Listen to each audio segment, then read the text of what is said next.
আপনার পাপ যত বড় হোক, অন্যায় যত বড় হোক, অপরাধ যত বড় হোক, আপনার জুলুম যত বড় হোক, আল্লাহর রহমান নামের দরিয়া তার চাইতেও বড়।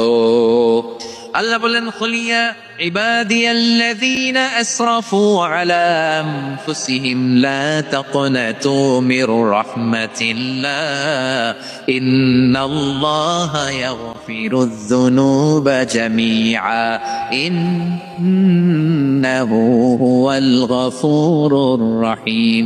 ও আমার গুনাহগার বান্দারা শোনো, জুলুম করেছো, ভুল করেছো, অন্যায় করেছো, আল্লাহর রহমত থেকে নিরাশ হয় না। আমরা বিশ্বাসীরা কঠিনকালে আল্লাহর রহমত থেকে নিরাশ হব না, ঠিক কিনা বলেন?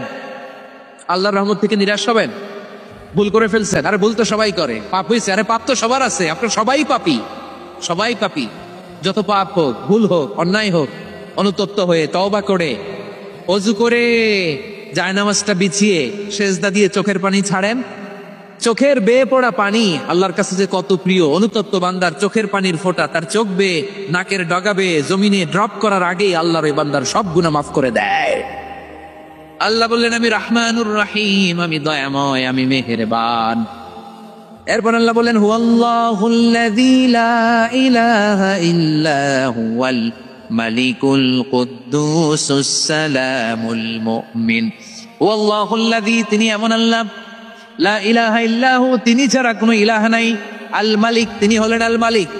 দুইটা শেষ, আর রহমান আর রাহিম শেষ। এবার আল্লাহ 3 নম্বর গুণবাচক নামের পরিচয় দিচ্ছেন। আল্লাহ বলছেন, আমি হচ্ছি আল মালিক। আমি কি? মানে সম্রাট। আল মালিক মানে হচ্ছে the king, the king of kings, সব রাজার বড় রাজা, মহারাজা।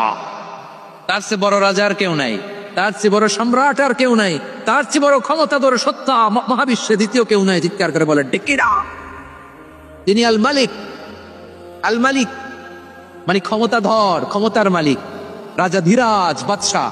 তার ক্ষমতা আর আমাদের ক্ষমতা একরকম নাকি? হ্যাঁ, আমাদের দুনিয়াতে ক্ষমতা অস্থায়ী ক্ষমতা, ঠিক কিনা বলেন? আজ আছে কাল নাই, এরকম না ক্ষমতা? আল্লাহর ক্ষমতাও তো এরকম না, আজ আছে কাল নাই এরকম। দুনিয়াতে দেখবেন কোন দেশের প্রেসিডেন্টের 4 বছরের ক্ষমতার মেয়াদ, কোন দেশে 5 বছরের। আল্লাহর কয় বছরের? 10 বছরের নাকি 20 বছর, 100 বছর। আল্লাহর ক্ষমতার মেয়াদ কতদিন বলেন?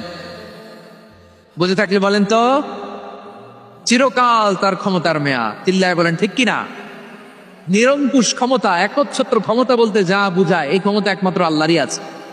আমাদের ক্ষমতার জন্য আমরা ডিপেন্ড করতে হয়, ওর ডিপেন্ড লাগে, ওই জনমত নেওয়া লাগে, ওই জনগণের কাছে যাওয়া লাগে, ভোট চাওয়া লাগে, এরা ভোট দিলে এরপরে আমরা আসবো, ঠিক কিনা?